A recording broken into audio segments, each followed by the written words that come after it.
Vous écoutez Europe 1, il est 9h30. Le journal des médias avec Thomas Joubert. Bonjour Thomas. Bonjour, à la une ce matin, le journal de la nuit sur France 2, c'est fini. La justice refuse le statut d'artiste-interprète au candidat de l'île de la Tentation. Et puis le retour de Popstar se précise sur D8. On commence avec l'arrêt du journal de la nuit de France 2. Des économies à tous les étages en ce moment à France Télévisions. Thierry Tuilly, le patron de l'info, a annoncé hier à la rédaction de France 2 que l'édition de la nuit serait supprimée dès le mois de juin, comme le rapporte Libération ce matin. Ce JT historique était déjà devenu une édition tout en images depuis 5 ans. Et selon Thierry Tuilly, il fait aujourd'hui doublon avec le Grand Soir 3. Mais la décision est bel et bien liée aux économies. Le syndicat SNJ dénonce cette suppression en rappelant que Thierry Tuilly avait promis que toutes les éditions d'information seraient maintenues. Autre victime des restrictions de budget à France Télé, c'est Daniela Lambroso et son émission Shabada. On vous annonçait la semaine dernière que cette émission Shabada ne reviendrait pas à la rentrée, mais France 3 veut tout de même conserver un rendez-vous musical. Selon le Parisien de ce matin, 9 projets sont en compétition, dont 2 de la boîte de prod de Daniela. L'animatrice productrice se dit prête à baisser son budget de 15%. Ce qui est sûr, c'est qu'on ne la reverra pas à l'antenne, même si ces projets sont retenus, puisque le premier est sans présentateur, le deuxième animé par un chanteur. Le Parisien qui annonce aussi que d'autres émissions musicales sont menacées, notamment l'emblématique Taratata de Nagui. Pour le moment, la direction de France 2 n'a encore rien confirmé. Suite du feuilleton sur le remplacement du journaliste Daniel Leclerc à Roland-Garros par l'animatrice Louise Ekland. Sur notre antenne, oui, Daniel Leclerc disait hier que la jeune femme n'était pas forcément légitime pour parler de tennis. Son patron, Daniel Bilalian, l'a un peu remis en place hier matin à votre micro, clair. Jean-Marc. Et aujourd'hui, c'est Louise Ekland qui lui répond. Alors, légitime ou pas légitime? C'est que des mauvaises langues qui disent des choses comme ça, n'est-ce pas? Disant que c'est toujours difficile quand quelqu'un part, mais je suis ravie de le faire en tout cas. Donc, moi je suis là pour faire et les sportifs, mais également beaucoup d'à côté comme j'ai fait pour les JO cet été. Je ne suis pas une spécialiste de tennis, ça c'est sûr et certain, mais en revanche je suis une passionnée de sport et j'ai une famille très passionnée déjà. Le tennis c'est pas ma force, mais je vais apprendre beaucoup de choses et je vais le partager avec nos téléspectateurs et c'est ça la beauté des événements et des spectacles sportifs. Voilà, et on ne fait pas des clafoutis avec des queues de cerises, disait hier Daniel Bilalian sur notre antenne. On a retenu la formule. Exactement, elle est inscrite sur notre tableau à nous. La justice s'intéresse au contrat des candidats de l'île de la Tentation. 53 anciens candidats demandaient à la Cour de cassation qu'on leur reconnaisse le statut d'artiste-interprète pour leur participation à l'ancienne émission de TF1, mais ils ont été déboutés. Selon la justice, leur prestation n'impliquait aucune interprétation, aucun rôle à jouer, ni de texte à réciter pour être tentateur ou tentatrice. Leur avocat plaidait pourtant que l'émission était scénarisée, document à l'appui.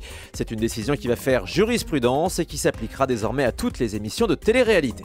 2 mises en examen après la publication des photos de Kate Middleton, seins nus. Vous vous en souvenez, c'était en septembre dernier dans le magazine Closer. Les enquêteurs cherchent toujours à identifier l'auteur de ces clichés qui ont fait le tour du monde. L'éditeur du magazine People et une photographe du quotidien La Provence ont donc été mis en examen dans cette affaire. Cette photographe avait pris des photos de la princesse mais en maillot de bain, publiées dans le quotidien. Elle est poursuivie pour atteinte à la vie privée. Elle dément être l'auteur des photos topless. L'éditeur de Closer, lui, est poursuivi pour la publication de ces fameuses photos. Claude Sérillon ne serait pas très apprécié par Valérie Trierweiler à l'Élysée. La compagne de François Hollande aurait de plus en plus de mal à supporter le conseiller en communication du chef de l'État. Selon les informations du Point cette semaine, Valérie Trierweiler n'aurait pas apprécié que Claude Sérillon s'immisce dans ses affaires personnelles.